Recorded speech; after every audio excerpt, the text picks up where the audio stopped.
Bonjour, nous sommes le 31 juillet 2013. Le pape François vient de revenir des JMJ qui avaient lieu au Brésil. Et dans l'avion, il a donné une conférence de presse tout à fait libre, pleine de vie, à une série de journalistes. Cette conférence de presse a été rapportée dans ses bonnes phrases par les médias, et en particulier par France 2, mais aussi par des tas de journaux. Et encore une fois, comme d'habitude, eh bien, ils ont commenté les paroles du pape avec leur grille de conception habituelle. Ça veut dire qu'en fait, dès que le pape parle d'une notion de pastoral ça veut dire d'accueil concret de ceux qui sont différents, qui vivent différemment, aussitôt, les journaux commentent en disant « l'Église change sa doctrine ». Elle donne une inflexion à sa doctrine morale, elle met de l'eau dans son vin. Et ce matin, en regardant un petit peu les mails que je reçois, j'ai eu énormément de questions. Des questions venant, je dirais, du parti plus traditionnaliste de l'Église catholique, qui se trouve fort inquiet. Alors que, au contraire, du côté de la partie, disons, plus progressiste de l'Église, on dirait que tout d'un coup, un enthousiasme nouveau se lève par rapport au pape François.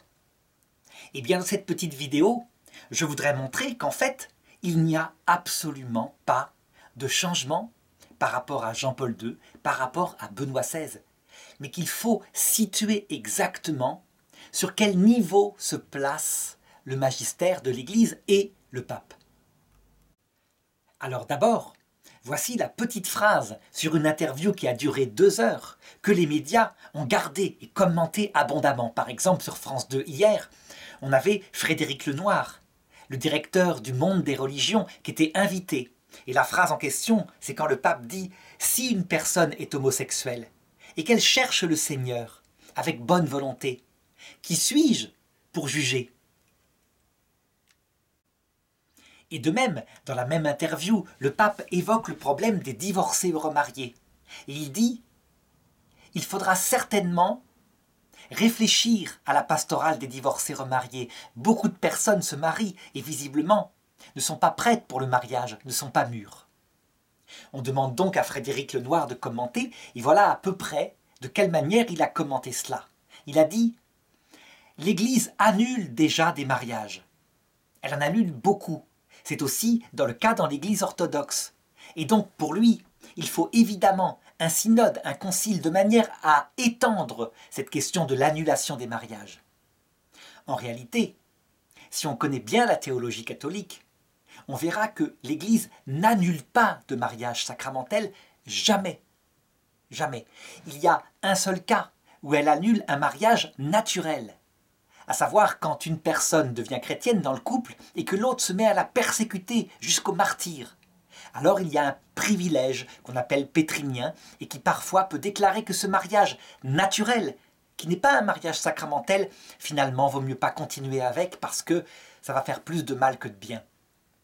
Mais quand un mariage sacramentel a eu lieu entre chrétiens, jamais il y a d'annulation.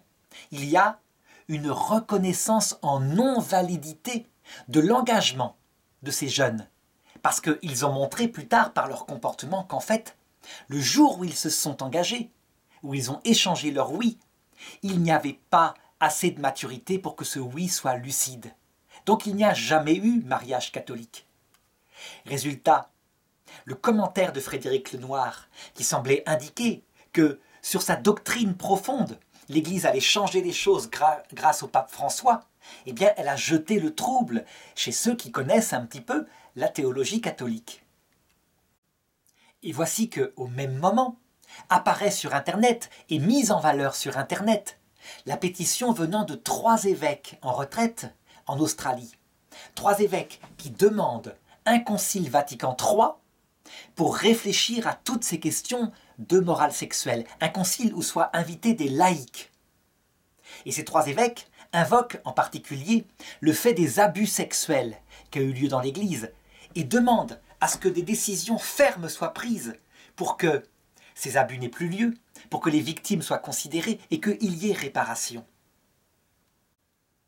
Les questions que posent ces trois évêques sont celles justement du sort des divorcés remariés.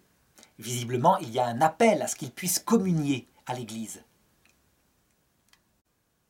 Mais c'est aussi la question du mariage des prêtres, qui, selon eux, pourrait régler le problème des abus sexuels venant des prêtres célibataires et mal dans leur peau. Alors, est-ce qu'on doit suivre ces journalistes qui mettent en valeur ces propos et donc dire qu'il y a deux sortes de papes, d'un côté Jean XXIII et François, qui seraient des papes de l'ouverture, qui changent la doctrine du côté de la tolérance envers des mœurs différents, et de l'autre côté, des papes de la doctrine, des papes plus traditionnels comme Jean-Paul II, Benoît XVI, qui mettent l'accent sur la doctrine. Eh bien, en réalité, ce discours médiatique est absolument irréaliste et sans objet. En réalité, l'Église catholique dans son ensemble, à travers ses autorités, elle a toujours eu la même position, à savoir celle-ci. La doctrine, c'est une chose nécessaire parce qu'elle donne la vérité sur ce que Dieu veut au point de vue moral. Et la pastorale consiste en l'application concrète de cette doctrine qui se fait par étapes, avec des progrès. Donc la doctrine, elle est spéculative, elle regarde en soi le bien, et c'est le rôle du magistère. Le magistère qui, dans ce domaine de la doctrine universelle, peut même, dans certaines conditions, être infaillible. Qu'est-ce que j'appelle doctrine universelle? Par exemple, lorsqu'un pape dit que la guerre en soi est un mal. La guerre en soi est un mal. La guerre est un mal. Elle tue des frères avec qui nous serons dans la vie éternelle. Elle massacre des corps. Il n'y a jamais de guerre propre. La guerre est un mal, une horreur. L'horreur légalement permise pour des raisons qui peuvent être parfois justes, mais elle reste un mal. Ça, le magistère universel peut le prononcer. Il suffit de regarder le catéchisme de l'Église catholique. Mais je dirais que Miss France elle-même, dans les sommets de sa réflexion, le sait. La doctrine est une chose, et ensuite la pastorale. Quand le pape Pie XII, en 1940, prend le parti des Alliés et décide même d'avertir Staline du jour où Hitler va attaquer la Russie, et que véritablement, il pense, et il le dit, que le premier en urgence à mettre hors d'état de nuire, c'est Hitler et le nazisme. Eh bien, il prend une décision pastorale, ça veut dire chrétienne, mais dans le domaine de la politique. Est-ce que le pape Pie XII était infaillible dans ce domaine? Bien sûr que non. Il était obligé de pactiser pendant un temps avec Staline, dont il savait fort bien que c'était l'autre monstre de ce siècle, qu'il avait massacré la chrétienté en Russie, un véritable génocide pour les croyants. Mais ça fait rien, il prend une décision, à savoir qu'il vise au moindre mal dans le moment, en vue du bien si possible. Et Pie XII aurait pu se tromper. Il aurait pu, par exemple, y avoir la chose suivante, que Hitler gagne la guerre. Et dans ce cas-là, tout le monde dirait, regardez, Pie XII a pris la mauvaise décision. Il n'y a pas d'infaillibilité dans le domaine de la pastorale, mais on fait comme on peut, prudentiellement, en fonction des circonstances que l'on connaît, et on ne connaît jamais le futur. On n'est pas Dieu. Eh bien, je dirais que dans le domaine qui nous intéresse ici, à savoir la morale sexuelle, c'est exactement pareil. Il y a une doctrine qui est théologique, qui sera à jamais inchangée. Quelle est-elle? On la connaît très bien. En ce qui concerne le mariage sacramentel chrétien. Le mariage sacramentel, il est l'image de la façon dont Dieu nous aime, dit saint Paul aux Éphésiens. La relation entre Dieu et l'âme. Est-ce que Dieu, il divorce de nous lorsque nous le trahissons par notre péché? Jamais. Et dès qu'on revient par le repentir, aussitôt, il nous reprend contre lui. Il nous rend tous les trésors de sa grâce. Eh bien, si le mariage catholique sacramentel a été élevé pour signifier ceci, eh bien, lorsqu'un mariage sacramentel est réel, qu'il y a eu engagement suffisamment mûr de la part des deux époux, si l'un des deux commet l'adultère, s'en va, est-ce qu'il peut y avoir annulation? divorce proclamé par l'Église? Bien sûr que non, il ne peut pas. Lorsque donc Jésus dit « hormis cas d'union illégitime », eh bien l'Église catholique, elle dit « hormis s'il n'y a pas eu légitimement mariage », par exemple parce que la jeune fille a été forcée, menacée, ou que l'un des deux était immature, comme je le disais tout à l'heure. Cette doctrine-là ne peut pas être changée. Et quand Frédéric Lenoir dit que les orthodoxes font autrement, lorsque l'un des deux se prostitue, ils annulent des mariages, eh bien, il n'est pas dans la doctrine catholique. Il est dans une autre église qui a interprété le texte autrement. De même, pour ce qui concerne l'homosexualité, est-ce que l'Église, un jour, dans son magistère universel, infaillible, pourrait dire que, après tout, Dieu a créé des êtres pour l'homosexualité? De nature, ils sont orientés comme ça, et d'autres pour une union fidèle entre un homme et une femme. Bien sûr que non. Il n'appartient pas à l'Église de changer la vérité qui est très textuellement enseignée par l'Écriture, à savoir l'altérité homme-femme, dans la fidélité et dans l'unicité, au point que Jésus dit au commencement, hommes et femmes il les créa. Et en regardant ce qu'autorisait Moïse, à savoir la polygamie, la répudiation, il disait « Si Moïse a permis ça, c'était parce que votre cœur était dur, donc c'est pour des raisons pastorales, parce qu'il ne pouvait pas faire autrement à l'époque où il a fixé sa loi. Mais en ce qui concerne la volonté de Dieu, fixée dès l'origine, hommes et femmes, il les fit, etc. » Donc le rôle du magistère, infaillible, c'est de se prononcer dans ce domaine-là. Et le pape François est un parfait théologien. Il connaît parfaitement le magistère et il y est fidèle. Il sait parfaitement que les décisions de ses prédécesseurs, les papes, lorsqu'ils étaient du magistère universel de la foi, étaient infaillibles. D'ailleurs, il le dit dans l'avion. Quand on lui pose la question de l'ordination des femmes, il répond « Le pape Jean-Paul II a tranché la question ».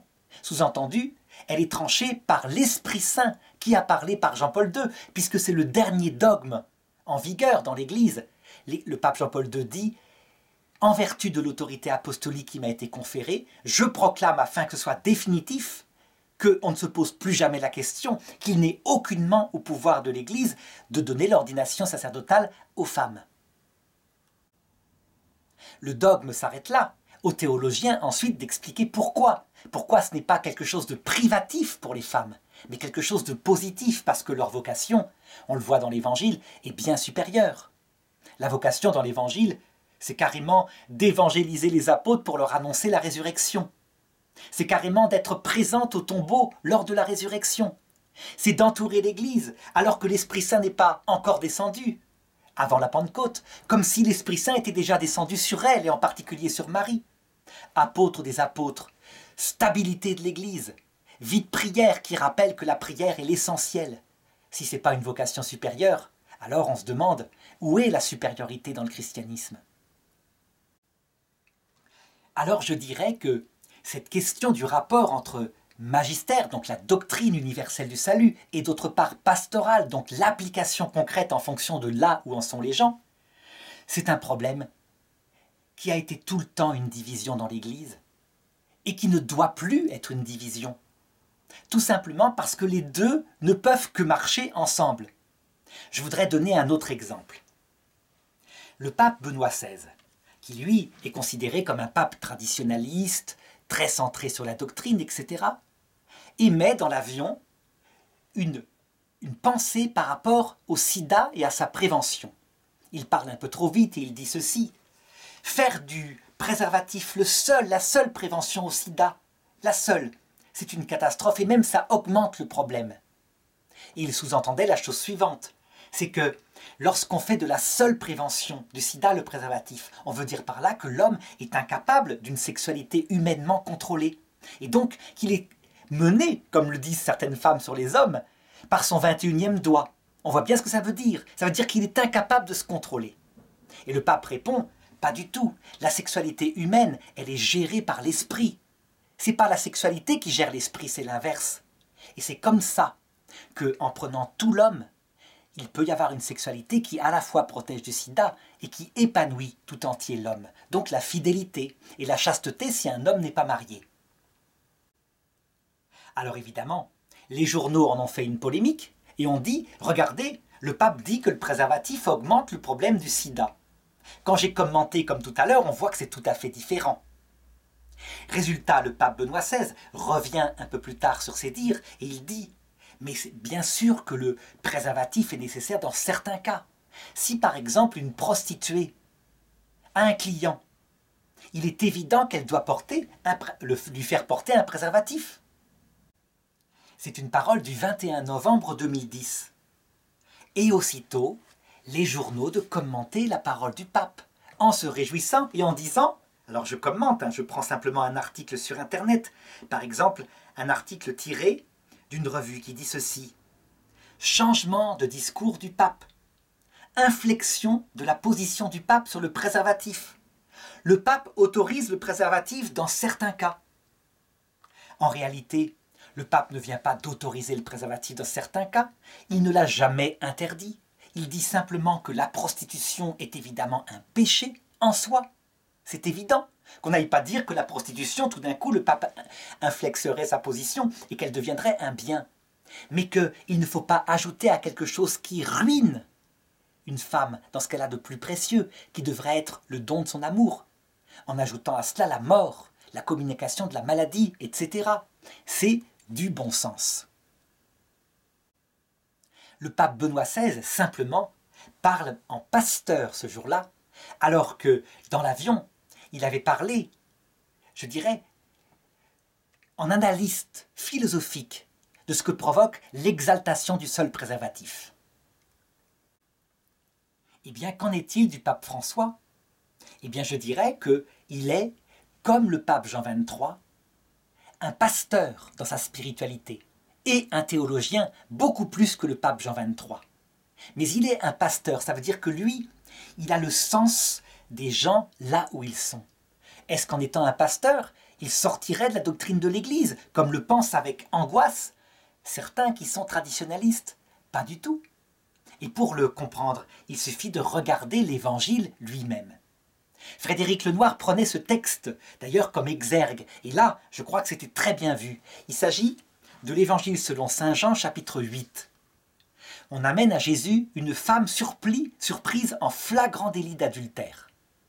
On veut tendre un piège à Jésus, ce sont des pharisiens. Normalement, ces femmes-là doivent être lapidées, c'est l'ordre de Moïse. Si Jésus dit « ne la lapidez pas », il se met en contravention avec la loi de Moïse, et on peut vraiment l'accuser publiquement. Et s'il dit « lapidez-la », alors son message d'amour, son message gnangnan, comme le disent les pharisiens, qui plaît au peuple, sera évidemment en pleine contradiction. Et donc il lui amène cette femme, Jésus ne répond rien, et se met à écrire par terre, et on ne sait pas quoi.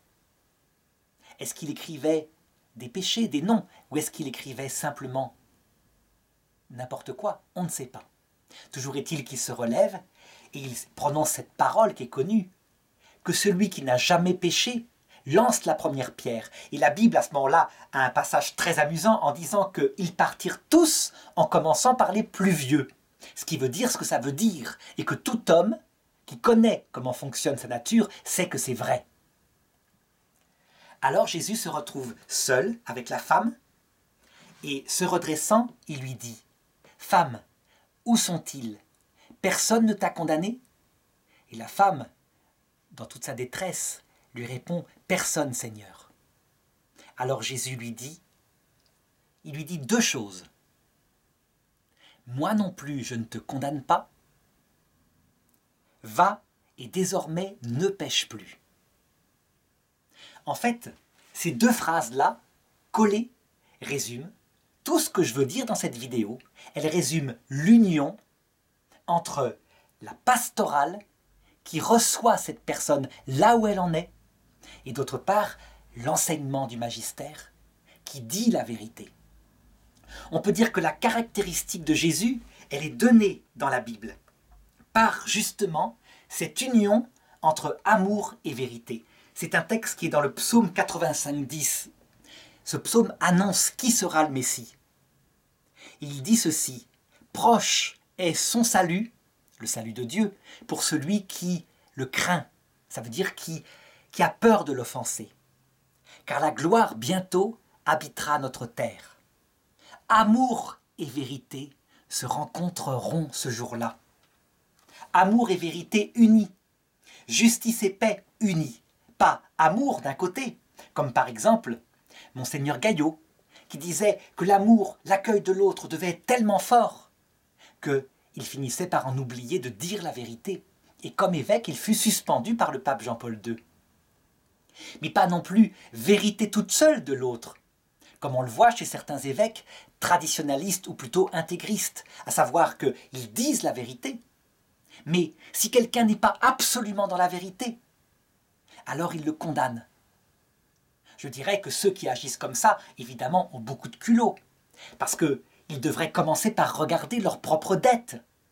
Si la vérité doit être dite, la vérité de l'Évangile, c'est qu'il faut aimer ses ennemis, faire du bien à ceux qui nous haïssent. Il faut tendre l'autre joue quand on nous frappe sur la joue droite.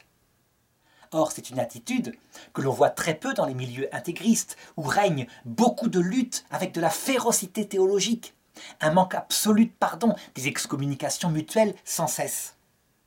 Donc, dire la vérité, d'accord, mais accompagné de miséricorde, d'amour, puisque personne n'arrive à accomplir la vérité du Christ telle qu'il la demande, à savoir d'aimer les autres, comme lui-même nous a aimés.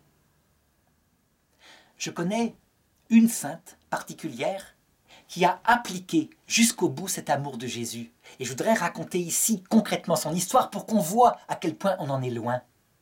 Il s'agit de sainte Marine, très peu connue, une petite sainte orthodoxe, donc du côté de la Grèce, de la Turquie actuelle.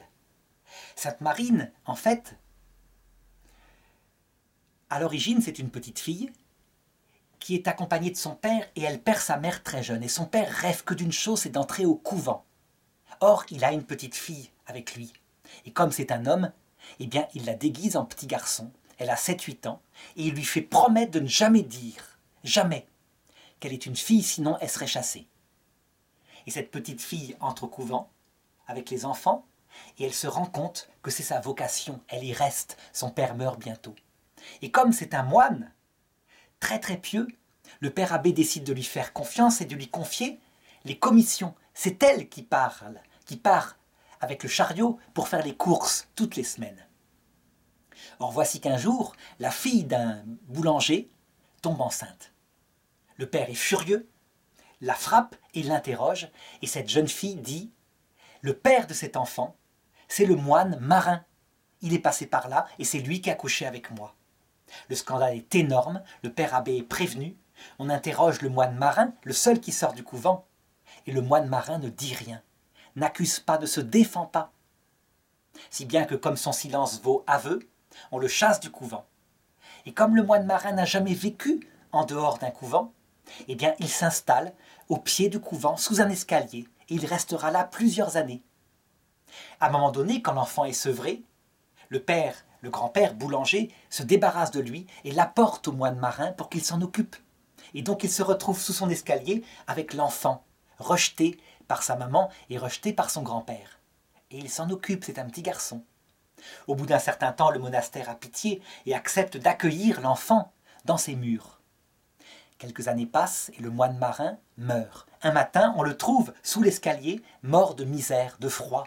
Et pourtant, on avait bien pitié de lui. On lui donnait des croûtons, des restes de nourriture. Par pitié, le père abbé se dit qu'il a bien payé et donc décide de lui faire un enterrement normal, un enterrement de moine. Un frère est chargé de faire sa toilette. Et on devine le scandale, le bruit. Il arrive chez le père abbé et il dit « C'est une femme, c'est une femme, c'est pas un homme, c'est une femme, frère Marin. » Alors évidemment, on réfléchit et on se dit que ça ne peut pas être lui qui a couché avec la fille du boulanger. Et le scandale se met dans tout le couvent, et aussitôt la colère gronde et on se dit « On va aller interroger de nouveau la fille du boulanger. » Mais le père abbé arrête ça en disant « On ne va pas continuer, on ne va pas refaire un scandale. Il a donné sa vie pour que cette jeune fille ne soit pas accusée. Et nous, on va aller la rechercher. » Et c'est ainsi que frère Marin fut enterré avec tous les honneurs. Et bientôt des miracles commencèrent à se produire autour de sa tombe, et frère Marin fut canonisé. Eh bien, aimé jusqu'à renoncer à sa réputation, jusqu'à renoncer à son honneur, accepter de porter les fautes d'un autre. C'est aimer comme Jésus a fait à la croix. Qui est capable d'agir comme cela? Qui donc a uni en lui amour et vérité? Personne. Du coup, il y a bien, pour ceux qui, intégristes, disent qu'il n'y a pas de pastoral, un regard à porter sur sa propre vie. Le pape François dit donc qu'il y a une pastorale, qu'on va changer la pastorale pour l'améliorer, pour être plus conforme à Jésus. Et c'est pour ça qu'il dit, par rapport aux personnes homosexuelles, si une personne homosexuelle cherche le Seigneur et est de bonne volonté, qui suis-je pour la juger et pour la condamner? Ça ne veut pas dire que le pape François dit tout d'un coup que l'homosexualité serait acceptée et que son discours va changer. Non, il dit simplement comme Jésus, « Moi non plus, je ne te condamne pas ». Et il veut l'appliquer avec plus de cœur. Mais il sait très bien que jamais l'enseignement du Christ, il n'aura le pouvoir de le changer sur un point comme ça qui est fondamental, qui est même naturel, c'est-à-dire qu'il n'y a pas besoin d'être chrétien pour savoir que l'homosexualité n'est pas dans le sens de la nature. Voilà, je m'arrête là et j'espère que cette vidéo aura resitué les choses. Maintenant, pour les personnes qui souhaiteraient travailler en théologie, cette harmonie entre les deux pôles, à savoir la théologie morale et la pastorale, la doctrine et l'application concrète sur le terrain, eh bien je vais mettre sur la vidéo le lien vers une vidéo plus théologique qui, avec des exemples concrets, permet de bien situer dans sa tête ces deux choses complémentaires. Je dirais simplement à ceux qui nient l'existence d'une pastorale qu'il suffit de regarder l'Ancien Testament. L'Ancien Testament tout entier est une pastorale de Dieu qui accepte des comportements injustes parce que provisoirement il ne peut pas faire autrement. Et Jésus le dit textuellement, tout à l'heure, je le disais, par rapport au divorce, la répudiation, la lapidation. C'est à cause de votre cœur dur. Eh bien, le pape François dira maintenant, c'est à cause de votre faiblesse. Et Dieu est miséricordieux. Mais la vérité, c'est la vérité.